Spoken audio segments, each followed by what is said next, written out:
शांति।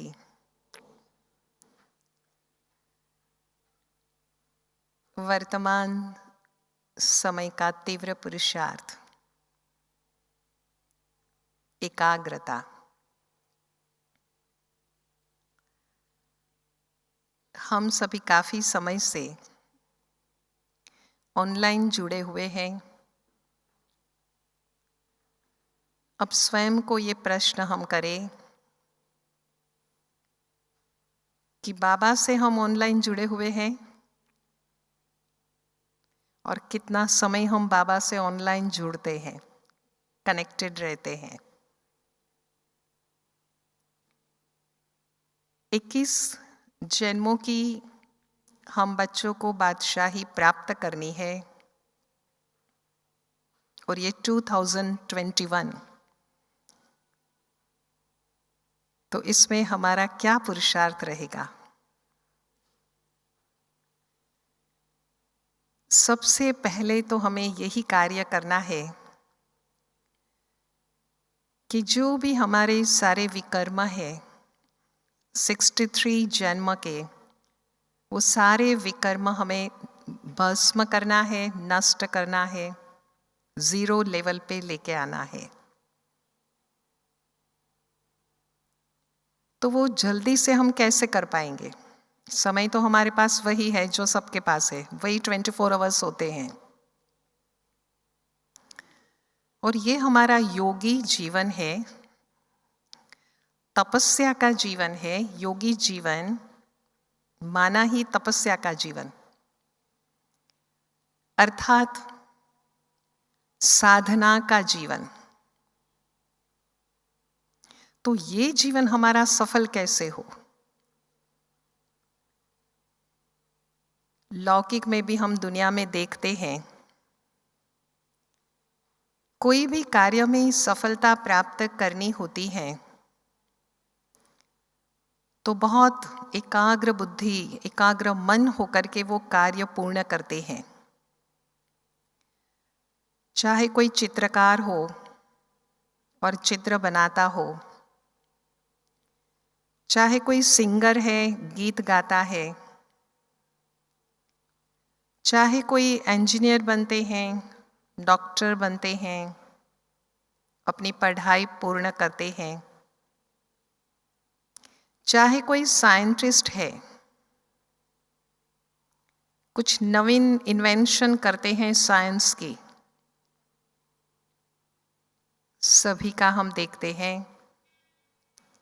तो एकाग्र मन और बुद्धि होता है, तब वो सफलता से कार्य अपना पूर्ण कर सकते हैं। ठीक उसी ही रीति से बाबा ने हमें समय प्रति समय बहुत सुंदर बातें एकाग्रता की मुरली में कही है कि उनकी है साइंस की इन्वेंशन जो कुछ नवीनता लाती है,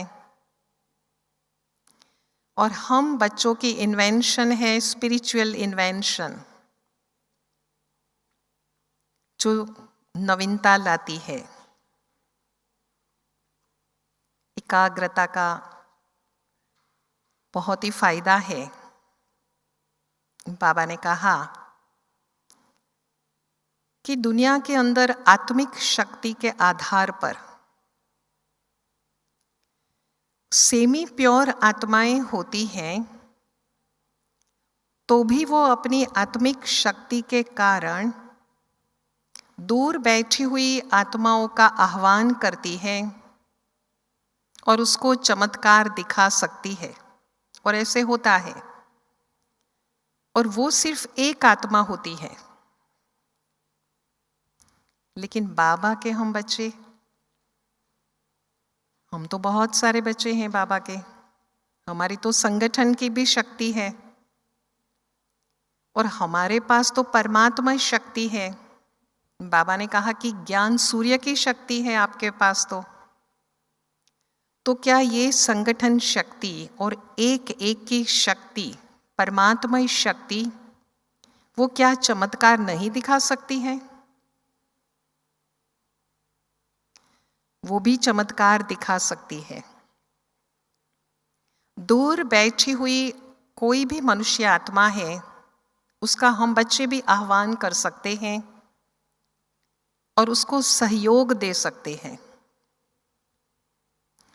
दूर बैठी हुई कोई भी आत्मा है, उसको हम बहुत अच्छी तरह से शांति का अनुभव करा सकते हैं। दूर कोई है बहुत, लेकिन एकाग्रता की शक्ति से हम उसका आवाज दूर से भी कैच कर सकते हैं और उसका कल्याण भी कर सकते हैं। तो ये है परमात्मा शक्ति। दूसरी महत्व की बात बाबा ने कही है कि भक्ति मार्ग में क्या करते हैं, व्रत लेते हैं कि आज हमें ये भोजन नहीं करना है, फास्टिंग करते हैं, उपवास करते हैं और बहुत उसमें स्ट्रिक्ट भी रहते हैं, दृढ़ता से करते हैं। बाबा के हम बच्चे भी व्रत धारण करें। बाबा ने कहा कि व्यर्थ विचार, व्यर्थ वाणी और व्यर्थ कर्म वो हम भी ना करें, ये हम व्रत ले। तीसरी बाबा ने बहुत महत्व की बात कही है कि सागर के ऊपर हम किनारे देखते हैं, लहरों में देखते हैं तो बहुत ही हलचल होती है, लेकिन सागर के तले में हम देखते हैं तो बहुत ही शांति होती है। ठीक उसी ही प्रकार से हम बच्चे भी कर्म योगी है, कर्म हम करते रहते हैं।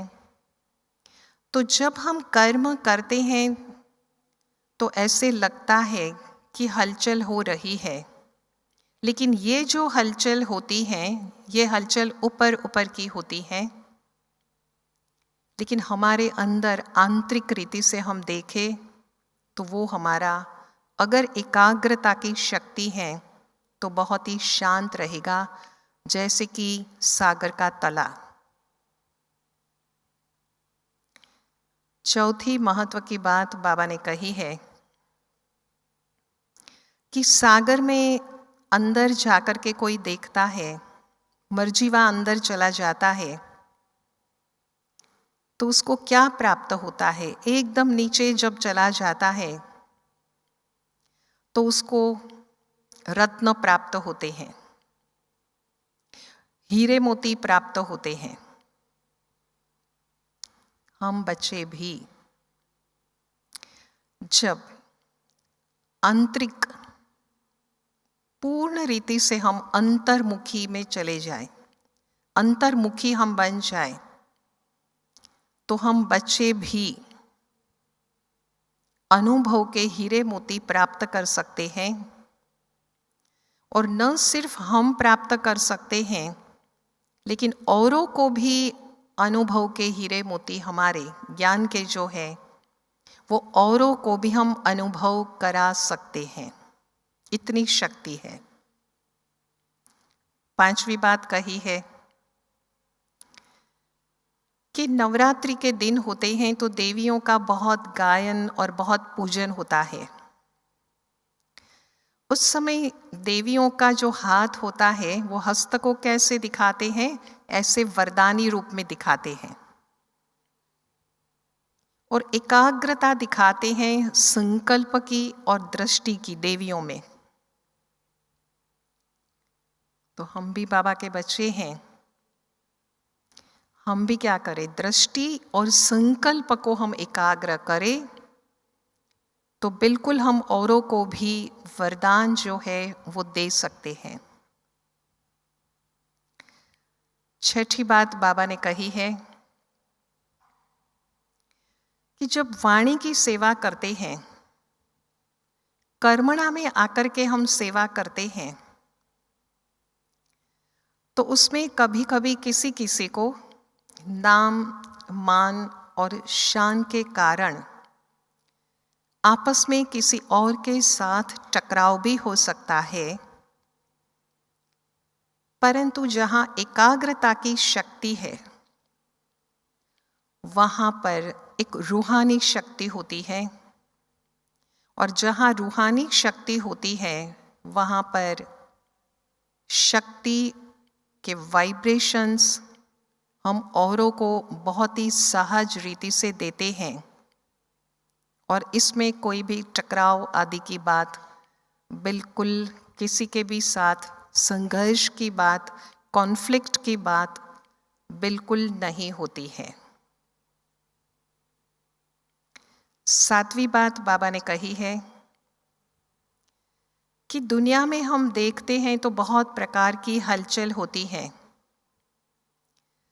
चाहे राजनीति में देखते हैं, चाहे किसी का कर्म भोग होता है, चाहे कोई पदार्थों की प्राइस जो है वो ऊपर नीचे होती है, चाहे करेंसी नोट्स जो होती हैं, चलन जो होता है उसके कारण कुछ हलचल होती है। लेकिन ये सारी हलचल में भी जिसकी एकाग्रता की शक्ति है वो कभी भी कोई भी परिस्थितियों के कारण हलचल में नहीं आते हैं, और वह अपनी स्थिति को बिल्कुल स्थिर रख सकते हैं। उसके ऊपर हलचल की कोई भी प्रकार की इफ़ेक्ट जो है वो जरा भी नहीं होती है। लंदन में बहुत प्रेस्टिजियस एक हॉल है, अल्बर्ट हॉल। तो उस अल्बर्ट हॉल के अंदर आदरणीय अपने शांतिदूत जानकी दादी जी थे, और साथ में यूरी गिलर थे जो एकाग्रता की शक्ति के लिए बहुत नामी ग्रामी थे। तो वो बैठे हुए थे और उनके सामने मूंग और चना रखा। हमने वीडियो सारा देखा था यहाँ पर मीटिंग में, लंदन से वीडियो आई थी, और उसने दृष्टि दिया, कंसंट्रेट किया मूंग और चना पर, और उसने 3 बार कहा ग्रो ग्रो ग्रो, आप बढ़ जाओ, आप बढ़ जाओ, आप बड़े हो जाओ, बढ़ जाओ। और वो पूरा स्प्राउटेड बना, अंकुरित हो गया। वैसे तो 2 दिन लगता है ना, वैसे तो 2 दिन लगता है, लेकिन उसने अपनी दृष्टि दे करके और संकल्पों को एकाग्र करके उसने उसको बढ़ा दिया। तो ये कौन सी शक्ति थी? एकाग्रता की शक्ति थी। तो दुनिया में भी ये शक्ति इतना कार्य करती है। बाबा ने कहा कि चलती हुई चीज को एकाग्रता से रोक सकते हैं, या दूर कोई चीज है वो चीज को नजदीक बुला सकते हैं। कोई ऐसी जड़ चीज है, ऐसी चीज को भी नजदीक बुला लेते हैं दृढ़ता की, एकाग्रता की शक्ति से। तो क्या बाबा के बच्चे वो क्या एकाग्रता की शक्ति से क्या नहीं कर सकते हैं? पूरा विश्व कल्याण का कार्य बहुत सहज रीति से बाबा ने कहा कर सकते हैं। सिर्फ बात यह है कि हम बच्चे जो संकल्प करना चाहे, जिस संकल्प में हम स्थित होना चाहे, जितना समय हम स्थित होना चाहे, उतना समय जैसे हम स्थित होना चाहे, उसमें हम एक ही श्रेष्ठ और शुद्ध संकल्प में हम स्थित हो जाए, फिर वो शक्ति कमाल कर सकती है। तो ऐसी शक्ति हमें प्राप्त करनी है। इतने सारे फायदे हैं। जो चीज जैसी है वैसी वो चीज इतनी स्पष्ट दिखाई पड़ती है कि हमारा टाइम उसमें बिगड़ता नहीं है। माना परखने की शक्ति हमारे में बहुत अच्छी तरह से बढ़ जाती है, और जब परखने की शक्ति बढ़ जाती है तो निर्णय करने की भी शक्ति बढ़ जाती है। तो बाबा ने कहा कोर्ट में क्या करते हैं, क्या दिखाते हैं? तराजू दिखाते हैं, वो कितना बैलेंस में दिखाते हैं। तो वो एक निर्णय शक्ति है। तो हम बच्चों में वो एकाग्रता की शक्ति से वो निर्णय शक्ति आ जाती है, और वो निर्णय शक्ति के कारण कोई भी कार्य जो है वो सही वक्त पर पूर्ण करके हमें सफलता बहुत अच्छी तरह से उसमें निर्णय शक्ति के कारण प्राप्त होती है और सेवा में भी बहुत अच्छी तरह से हम सफल हो जाते हैं। साथ साथ एक शक्ति सिर्फ है एकाग्रता की, लेकिन उसके कारण और भी सारी शक्तियां हैं, वो सारी शक्तियां हमें प्राप्त होती है। एक शक्ति दूसरी सारी शक्तियों को भी लेकर के आती है। करना क्या है, हमें फोकस करना है, कोई भी एक पर फोकस करना है। और जब हम फोकस करते हैं तो वो बहुत पिन पॉइंटेड होता है। जैसे योग में हम अग्नि प्रज्वलित करते हैं। आप देखिए कि पानी जब हम गर्म करते हैं तो कैसे पानी गर्म करते हैं। कई लोग पीने का पानी गर्म करते हैं, उस समय कितना गर्म करते हैं, थोड़ा सा गर्म किया फिर ठंडा हो गया, फिर थोड़ा आपने गर्म किया फिर ठंडा हो गया, ऐसे नहीं करते हैं। लेकिन क्या करते हैं, पानी को एकदम अच्छी तरह से बॉईल करते हैं, उबालते हैं, और फिर अपने आप बाद में वो ठंडा होता है। लेकिन एक बार तो उसको एक साथ में उबालते हैं और प्रज्वलित करते हैं अग्नि को। तो एकाग्रता की शक्ति अर्थात योग में हमें योग अग्नि को पूर्ण रीति से प्रज्वलित करना है, प्रकाशमान करना है। तो योग अग्नि क्या होनी चाहिए, भड़कनी चाहिए, धधकनी चाहिए, प्रकाशमान होनी चाहिए। तब हमारे विकर्म जो है सारे वो उसमें भस्म हो जाते हैं। तो इसीलिए चाहिए फोकस। तो फोकस और पिन पॉइंटेड एकाग्रता,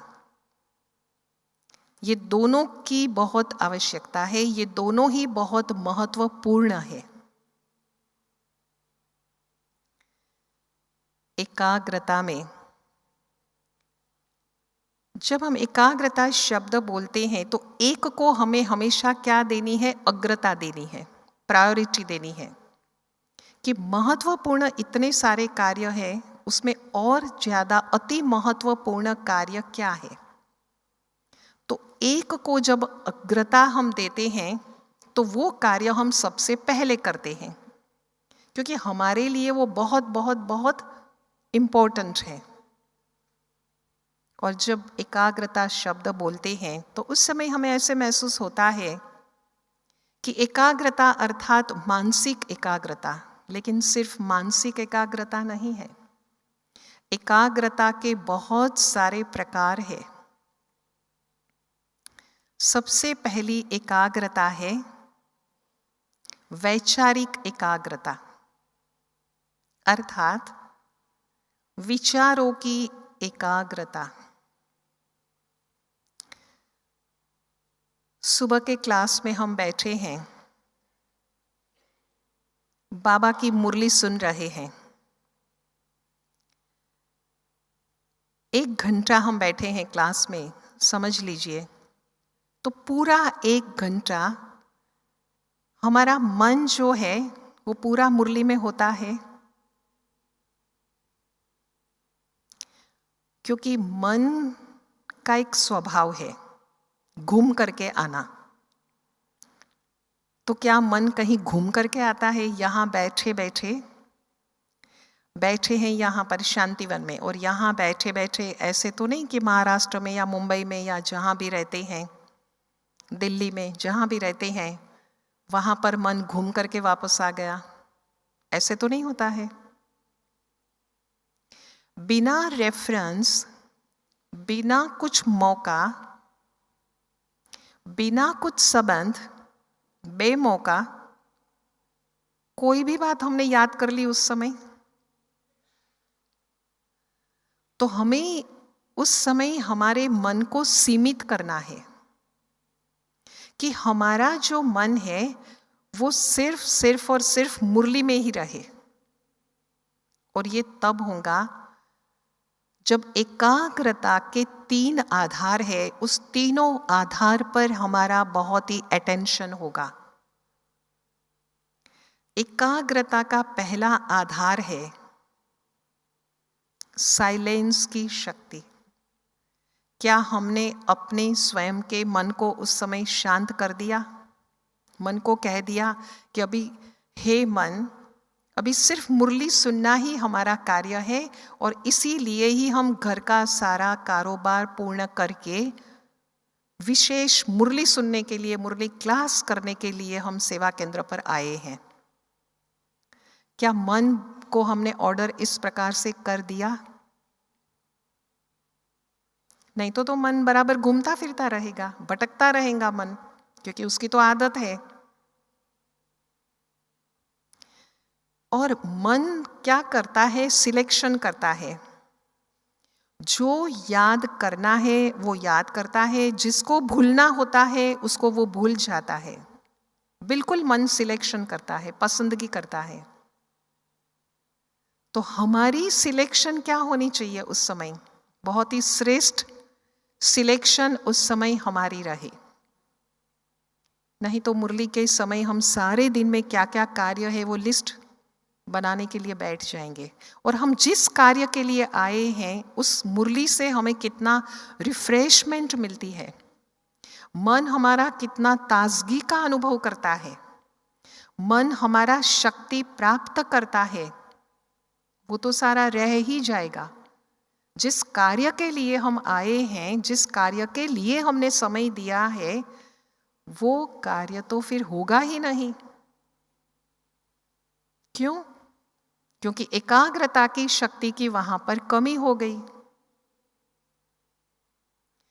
इसीलिए वैचारिक एकाग्रता में हमारे विचारों की एकाग्रता होना बहुत आवश्यक है।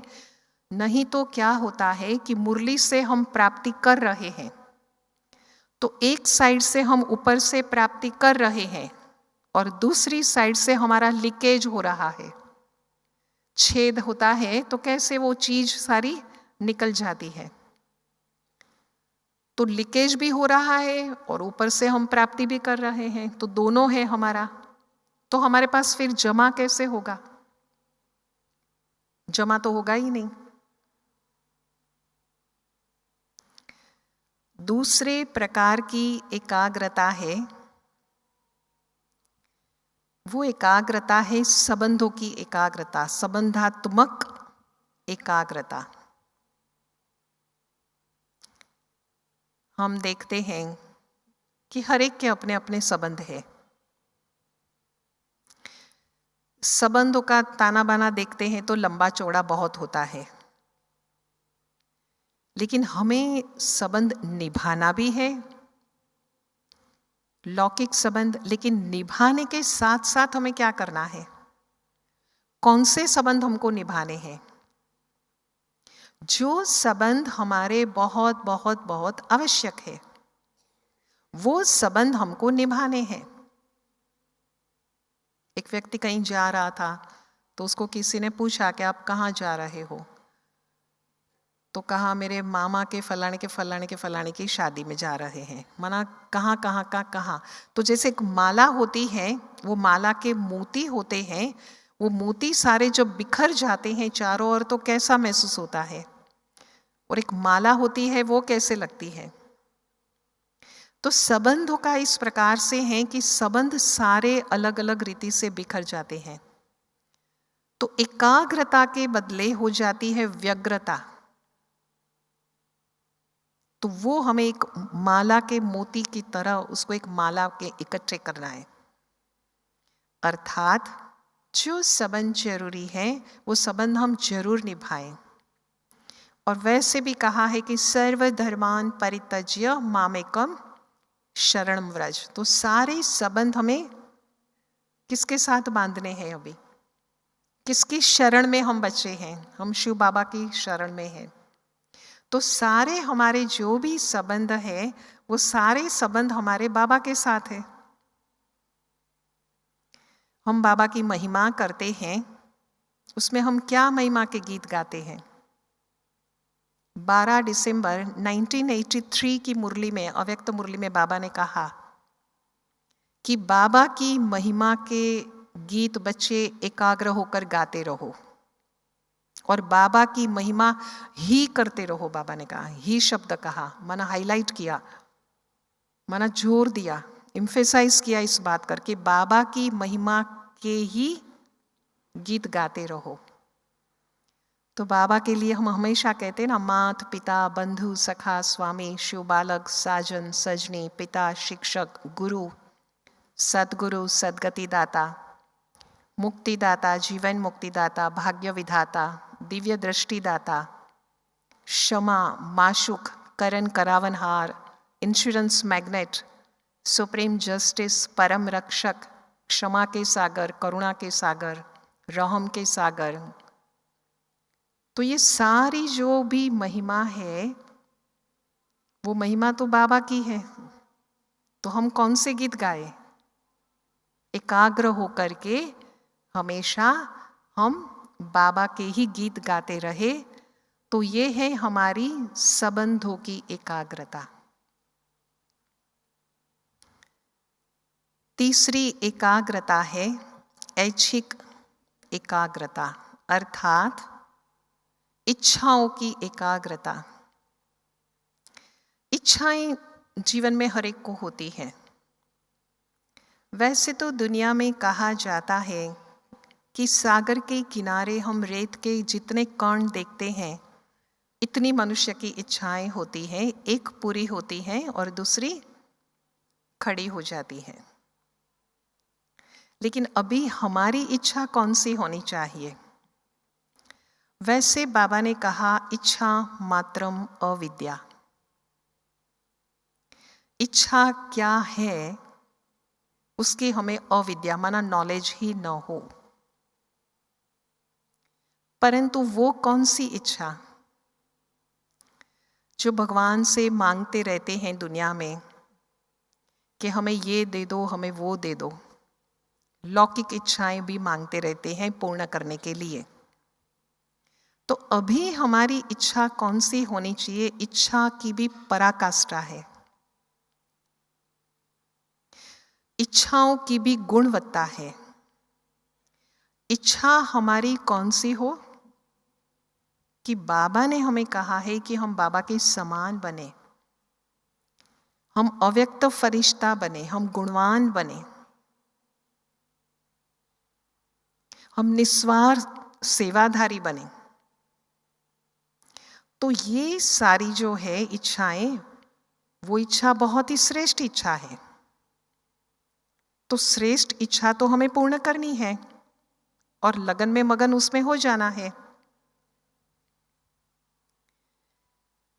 बिगर कोई इच्छा भगवान को याद करना, बाबा को याद करना, वो सर्वश्रेष्ठ याद है, जिसमें कोई भी इच्छा के बिगर हम याद करते हैं भगवान को, बाबा को। वैसे कहा जाता कि इतनी सारी इच्छाएं होती है, माना मनुष्य 2 अश्व के ऊपर सवार हो जाता है। तो जो मनुष्य 2 अश्व के ऊपर सवार होता है, 2 घोड़े के ऊपर सवार होता है, उसकी हालत क्या होती है?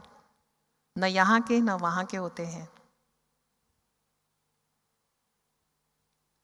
सिकंदर ग्रीस देश का था, वहां से अफगानिस्तान से कश्मीर से होकर के जब पोरस के साथ लड़ाई में जीत गया, उसके बाद वो भारत देश के अंदर आया। उसके पहले उसने वहां पर ग्रीस देश में उनका एक गुरु था, उसके पास वो जाता है कि मैं भारत देश जाने वाला हूं, तो आपके लिए कुछ वहां से लेकर के आऊं। तो जब वो गुरु के पास जाता है तो वो कहता है कि भारत आध्यात्मिक देश है, तो भारत से मेरे लिए एक आध्यात्मिक गुरु वहां से लेकर के आना। तो उसने कहा ठीक है, जैसे आपकी इच्छा। तो यहाँ पर जब वो भारत देश में आता है तो उस समय कई स्थान पे पूछता है कि यहाँ पर कौन आध्यात्मिक गुरु योगी कौन यहाँ पर बहुत अच्छे हैं और बड़े हैं। तो उसको बताते हैं सभी कि यहाँ पर है। लेकिन ये भी साथ साथ कहते हैं कि आप इनके पास खुद जाना, किसी और को नहीं भेजना, कोई सैनिक को नहीं भेजना, आप स्वयं जाना, वो बड़े हैं। तो कहा ठीक है, मैं स्वयं जाता हूँ, और वो चला जाता है, उसको प्रणाम करता है, नमस्ते करता है उसको, और वहाँ खड़ा रहता है। वो अपनी योग साधना में होता है, वो योगी ये काफ़ी समय खड़ा रहता है वहाँ पर। फिर उसके बाद जब योगी का ध्यान जाता है तो वो पूछता है सिकंदर को कि आप किस कार्य के अर्थ यहाँ पर आए हो। तो सिकंदर उनको कहता है कि मेरे देश के अंदर मेरे गुरु ने यहाँ से गुरु के लिए कहा है, तो आप हमारे देश में चलिए। तो वो कहता है भारत का योगी कि मैं यहाँ ही ठीक हूँ। तो सिकंदर उसको कहता है कि मैं आपको रहने के लिए महल दूंगा, महल माड़ियाँ आपको दूंगा, मैं आपको इतना धन दूंगा। फिर भी वो कहता है मैं यहाँ ही ठीक हूँ। फिर कहता है मैं इतने प्रकार का आपको भोजन दूंगा, आपको हाथी, घोड़ा, पैदल वो भी आपके पास रहेगा, आपको राज्य में से जो चाहिए वो आपके पास रहेगा, आप जो कहेंगे वो आपको मिलेगा। वो कहता जाता है, बढ़ाता जाता है, और योगी भारत का कहता है मैं यहाँ ही ठीक हूँ, मैं यहाँ ही ठीक हूँ। आखिर लास्ट में जब सिकंदर जब बहुत बोलता है ये देता हूँ वो देता हूँ, तब ये कहता है मुझे तुम्हारे से कुछ नहीं चाहिए, मेरी इच्छा यहाँ ही रहने की है और मैं यहाँ ही रहूँगा। तो ये क्या था कि इसकी स्वयं की, भारत के योगी की इच्छा शक्ति थी। तो ये है इच्छा जो कार्य करती है। आप सभी को बहुत अच्छी तरह से महाभारत का जो प्रसंग है वो पता है कि कैसे श्री कृष्ण लेटे हुए थे और सबसे पहले दुर्योधन आते हैं तो वो माथे के पास खड़े रहते हैं, बाद में अर्जुन आते हैं तो वो जगह नहीं है, स्थान नहीं है, तो वो पाँव के पास खड़े रहते हैं। और सबसे पहले जब वो आराम में होते हैं श्री कृष्ण, तो आंखें खोलते हैं तो सबसे पहले देखते हैं दुर्योधन को। लड़ाई होने वाली थी तो वो समझ जाते हैं कि कुछ मदद के लिए आए हैं, तो कहते हैं आपको क्या मदद चाहिए, आप किस कारण यहाँ आए हैं, बता दीजिए। तो तब दुर्योधन कहता है कि मुझे कौन चाहिए, अक्षौणी सेना चाहिए, जितनी भी नारायणी सेना है सारी वो चाहिए, क्योंकि उसकी इच्छा वो थी। और फिर वो समझ लेता है कि जीत तो मेरी ही होने वाली है, क्योंकि इतनी सारी मेरी सेना हो गई, अभी इसके लिए तो कोई सेना बची नहीं अर्जुन के लिए। और फिर जब अर्जुन को पूछते हैं तो वो कहता है कि मुझे तो आप चाहिए। और जीत हम सभी को पता है कि किसकी होती है, पांडवों की होती है। तो जहाँ पर भगवान है, हम सभी पांडव है बाबा के बच्चे, जिसकी प्रीत परमपिता परमात्मा से है। और जहाँ पर भगवान जिसके साथ है तो जीत भी किसके साथ है, हमारे साथ है। तो जब भगवान हमारे साथ है तो बाकी सब इच्छाओं का महत्व नहीं रहता है। तो ये है ऐच्छिक एकाग्रता। चौथे प्रकार की एकाग्रता है लक्ष्यात्मक एकाग्रता, कि हमारा लक्ष्य क्या है। जैसे लक्ष्य वैसे लक्षण, जैसा चित्र वैसा चरित्र कहा जाता है। कहीं घर में रखते हैं ना, कोई गांधी जी का रखते हैं, कोई विवेकानंद का रखते हैं, कोई श्री कृष्ण का रखते हैं। ऐसे ज्ञान में तो पहले चित्र सारे घर में ऐसे रखते हैं, बहुत अलग अलग प्रकार से, और उसकी असर भी होती है। जैसा चित्र वैसा चरित्र भी होता है। कितने सालों तक मंदिरों में जाते हैं, पूजा आदि करते हैं, लेकिन लक्ष्य ये नहीं होता है कि हम मनुष्य से देवी देवता बने, नर से नारायण, नारी से लक्ष्मी बने। तो जब लक्ष्य नहीं होता है तो फिर वो मन में विचार आता ही नहीं है बनने का। एक श्वान, एक डॉग था, उसको एक व्यक्ति ने क्या किया, उसकी पूंछ सीधी करने के लिए 2 साल तक एक लोहे का एक ऐसे नाल बनाया, रोड बनाया और उसकी पूंछ को लगा दिया 2 साल तक। लेकिन 2 साल के बाद में जब वो निकाल दिया तो पूंछ ऐसी की ऐसी थी, सीधी हुई नहीं। क्यों? क्योंकि उसका कोई लक्ष्य ही नहीं था सीधा होने का। तो जैसा लक्ष्य है हमारा, वैसे ही लक्षण हमारे होंगे। एक व्यक्ति ट्रेन में ट्रैवलिंग करता है पैसेंजर और टीसी वहाँ पर पहुँचता है, उसको कहता है कि टिकट दिखाइए, तो वो एक बैग में ढूंढता है, वो उसने कहा मैं आता हूँ, दूसरों का चेक करके वापस आता है, तो दूसरी बैग में ढूंढता है, फिर वो टीसी तीसरी बार आता है उसके पास दूसरों का चेक करके, तो वो एक अपने पर्स में ढूंढता है, तो टीसी कहता है रहने दीजिए, मुझे आप जेंटलमैन लगते हो, मैंने मान लिया कि टिकट तो आपके पास होगी ही।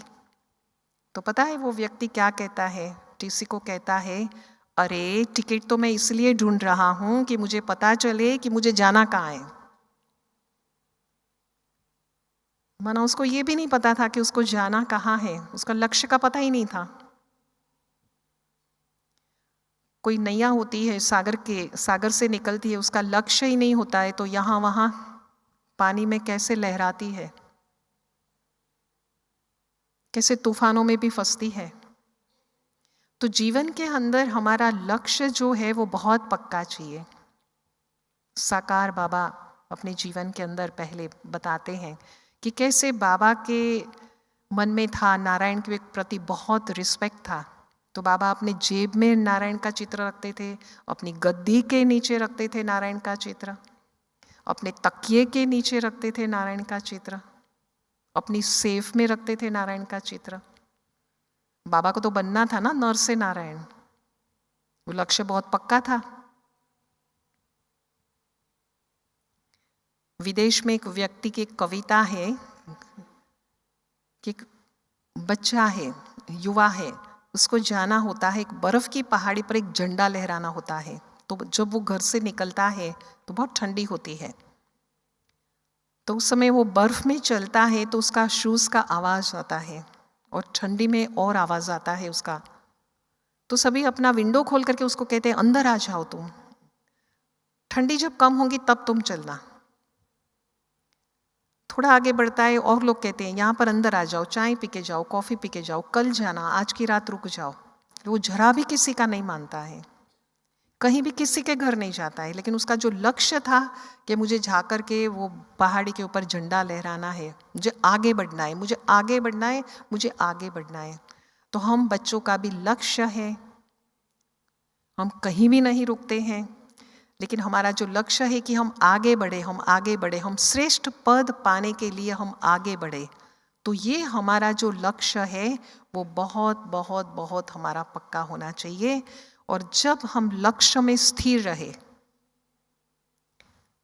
लक्ष्य से हमें यहाँ वहाँ नहीं जाना है, लेकिन लक्ष्य में ही हमें स्थिर रहना है। जैसे बाबा कहते हैं मंजिल पर पहुँचना है, तो हाईवे से हम बहुत जल्दी से पहुँच जाते हैं, हम गलियों में चले जाएंगे तो टाइम लग जाएगा। तो लक्ष्य से ही लक्ष्मण नाम है। लक्ष्मण हमेशा चाहते थे कि मैं राम के साथ ही रहूं और राम के साथ ही वो रहे। तो हमारा लक्ष्य भी यही है कि हम हमेशा बाबा के साथ रहे, हम बाबा के साथ कंबाइंड है, कंपनी है और कंपेनियन है। हमारे लिए एक बल, एक भरोसा है बाबा। बाबा ने यहां तक कहा कि बच्चे आप तो इतने एकाग्र हो जाओ कि मेरा तो एक शिव बाबा दूसरा न कोई, और मैं बाबा का और बाबा मेरा। यहां तक कहा कि बच्चे इतनी स्मृति हो लक्ष्य की कि वो स्मृति से ही बिल्कुल समर्थी, माना शक्ति आ जाए आप में। तो वो स्मृति यही है कि मैं बाबा का और बाबा मेरा, ये हमारा लक्ष्य बहुत पक्का हो। और लक्ष्मण रेखा अर्थात लक्ष्य प्राप्त करने में बीच में कोई भी प्रकार की मर्यादाओं का हमें उल्लंघन बिल्कुल नहीं करना है। तो लक्ष्य हमारा बहुत इजीली, जल्दी से हम अच्छी तरह से प्राप्त कर सकते हैं। पांचवी एकाग्रता है बौद्धिक एकाग्रता, अर्थात बुद्धि की एकाग्रता। तो हमारी बुद्धि कैसी होनी चाहिए? कंस्ट्रक्टिव, निर्माणकारी और सकारात्मक, पॉजिटिव। कहा जाता है कन्विक्शन इज कन्वर्जन, माना हमारा जिसमें निश्चय पक्का है, हमारी समझ जिसमें है, हमारी दृढ़ता जिसमें है, वो हम करके ही रहेंगे।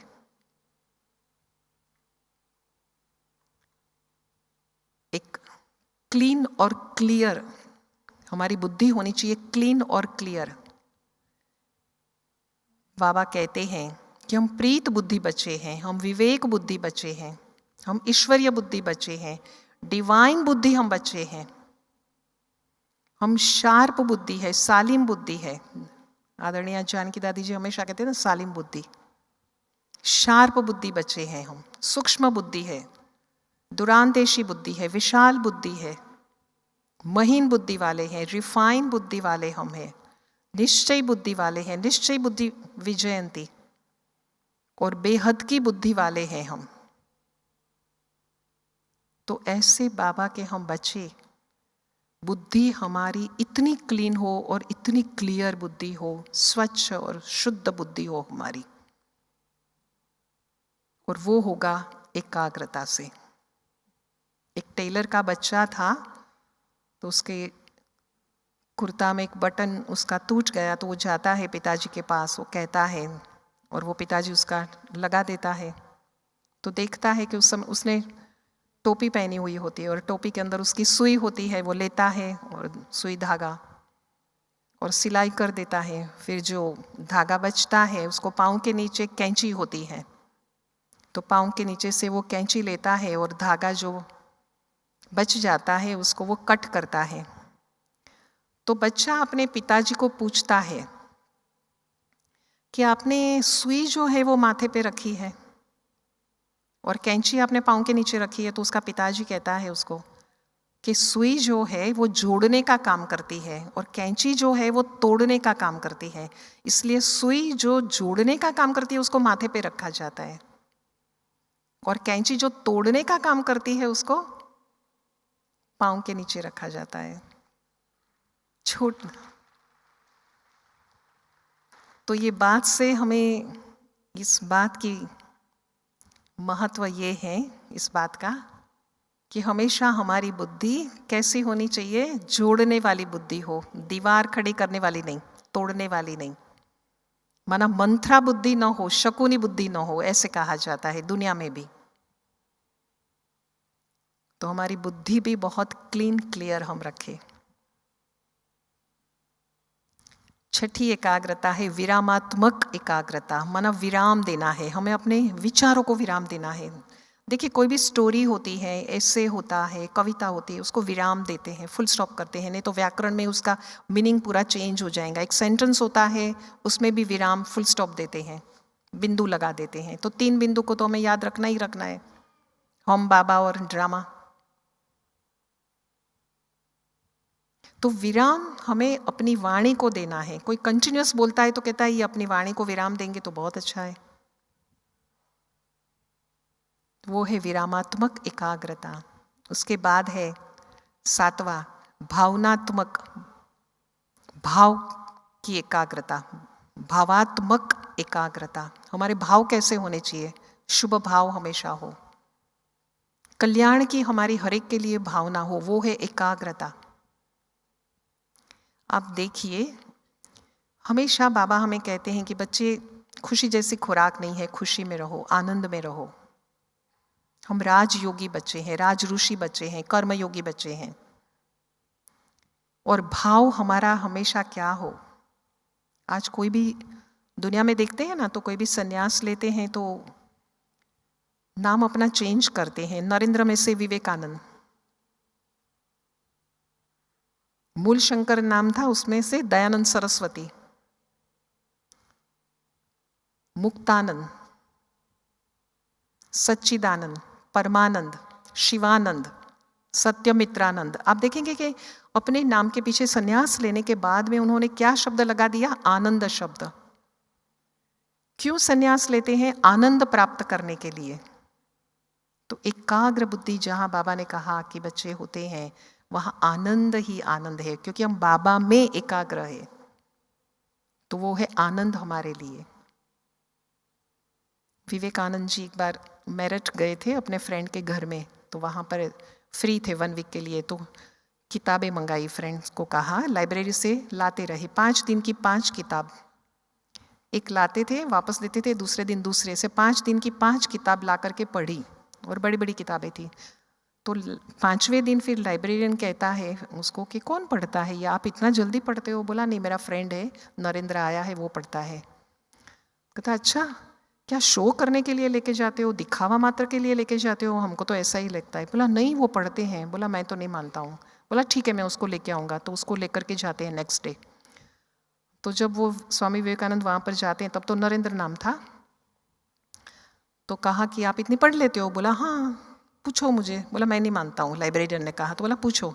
तो एक किताब उसको जो पढ़ी हुई थी ना, वो लेते हैं हाथ में लाइब्रेरियन, उसको पूछते हैं ये पेज पे क्या लिखा है। तो जैसा लिखा था वैसा एक एक शब्द बता देते हैं। तो उसको मानने में नहीं आता है, फिर भी लगता है ऐसे ही होगा। फिर दूसरी किताब लेता है, तीसरी लेता है, ऐसा 3 किताब लेता है। तीनों का वो बराबर जैसे सारे शब्द थे वैसे वो रिपीट करता है। तो वो इतना आश्चर्य खाता है। वो किताब में क्या है ऐसा? बोला एकाग्रता की शक्ति से, मेरा मन उसमें है, मेरी दृष्टि उसमें है, मेरा संकल्प उसमें है, तो इसलिए मुझे याद रह जाता है। वो कहते हैं ना फोटोग्राफिक मेमोरी, पूरी इमेज जो पेज पे लिखी है वो पूरी इमेज उसने कैप्चर किया पूरा, विवेकानंद ने। तो उसने कहा ये कैसे किया आपने? लाइब्रेरियन ने कहा, तो कहा एकाग्रता की शक्ति से मैंने किया। तो इतनी पावरफुल है ये शक्ति। फिर बात आती है प्रीत्यात्मक एकाग्रता। प्रीति हमारी परमात्मा के साथ है, बाकी सबके साथ हमारा आत्मिक स्नेह है। नाव होती है, किनारे से पैसेंजर को लेती है, दूसरे किनारे छोड़ती है, लेकिन वो क्या करती है? डिटैच हो जाती है। फिर एक बार पैसेंजर को छोड़ देती है फिर, और पानी के साथ भी डिटैच हो जाती है। अगर पानी से लगाऊंगा तो नाव क्या करेंगी? पानी को अंदर ले लेंगी। और अगर पानी को नाव से लगाऊंगा तो पानी क्या करेगा? अपने भंवर के अंदर किसको फंसा देगा? नाव को फंसा देगा। तो दोनों में नुकसान है। तो जब किसी से हम अटैचमेंट में आ जाते हैं, लगाव में, तो नुकसान होता है। इसलिए सबसे डिटैच होकर के, सबसे आत्मिक स्नेह रख के, मुख्य हमारी प्रीत शिव बाबा के साथ, वो है प्रीत्यात्मक एकाग्रता। सुखात्मक एकाग्रता है। इसके बाद सुख की सारी जो भी पास्ट की बातें हैं वो हम याद करें। मैं कई बार याद करती हूँ तो मन हम व्यर्थ में जाएगा ही नहीं हमारा। मैं बहुत बार याद करती हूँ कि कैसे मैं 1964 में, 58 ईयर्स पहले, कैसे मैं 1963 में साकार बाबा के सामने मुरली सुनती थी। और उस समय बाबा कहते थे सुबह का माजून है ये मुरली। माना मुरली में कितनी ताकत है। ड्राई फ्रूट्स में ताकत होती है, सुबह सुबह लोग खाते हैं कि शक्ति मिले। तो हमारी मुरली में कितनी ताकत है। सारा दिन हम उसका मनन चिंतन कर सकते हैं, और सुबह सुबह में इतना आत्मा को खुराक मिल जाता है, आत्मा का फूड है, और वो भी इतना पौष्टिक खुराक मिल जाता है, शक्तिशाली खुराक हमें मिल जाता है। तो बाबा हमेशा कहते थे कि मुरली जो है वो सुबह का माजून है, माजून शब्द कहते थे। तो वो याद करती हूँ तो एक सुख का अनुभव होता है कि कैसे बाबा की दृष्टि लेते थे और बाबा हमें टोली देते थे। एक बार बैडमिंटन खेलते समय हार हो गई तो बाबा ने मुझे बोला आओ बच्चे आओ बच्ची, और डबल टोली दिया। तो वो मैं याद करती हूँ कि अरे ये तो हार में भी जीत है कि बाबा के हाथ से डबल टोली मिली, दृष्टि भी मिली गेम खेलते समय। तो हमें जीवन के अंदर जितनी सुख की बात है वो हमें याद करनी है। वो है सुखात्मक एकाग्रता। कोई भी दुख की बात हमें याद नहीं करनी है। फिर बाबा ने कहा है मान स्वमानात्मक एकाग्रता। रिस्पेक्ट औरों को देना है ताकि हमें भी रिस्पेक्ट मिले, तो हम एकाग्र बुद्धि ऑटोमेटिकली हो जाएंगे। और स्वमान तो बाबा रोज हमें देते ही रहते हैं। स्वमान तो हमें याद रखना ही रखना है। हम पद्मा पदम भाग्यशाली है, संतुष्ट मणि है, खुशनुमा है, खुश नसीब है, खुश मिजाज है, खुश किस्मत है। कल्प कल्प के हम ज्ञानी और योगी तो आत्मा है जो परमात्मा को अति प्रिय है। कितने सारे हमारे स्वमान है। त्यागी है, तपस्वी है, सेवाधारी है, हम दानी है, वरदानी है, महादानी है, त्रिकालदर्शी है, त्रिनेत्री है, त्रिलोकीनाथ है, बाबा ने कहा। तो ये सारे स्वमान हम याद करें।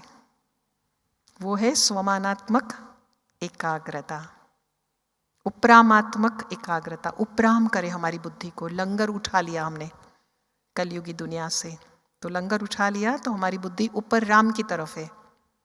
तो व्यक्ति, वस्तु और वैभव से हमारा अटैचमेंट नहीं है, तो वो है उपरामात्मक एकाग्रता। तो ये है सारी एकाग्रता की बातें। ओम शांति। समय हो गया है, योग का समय है।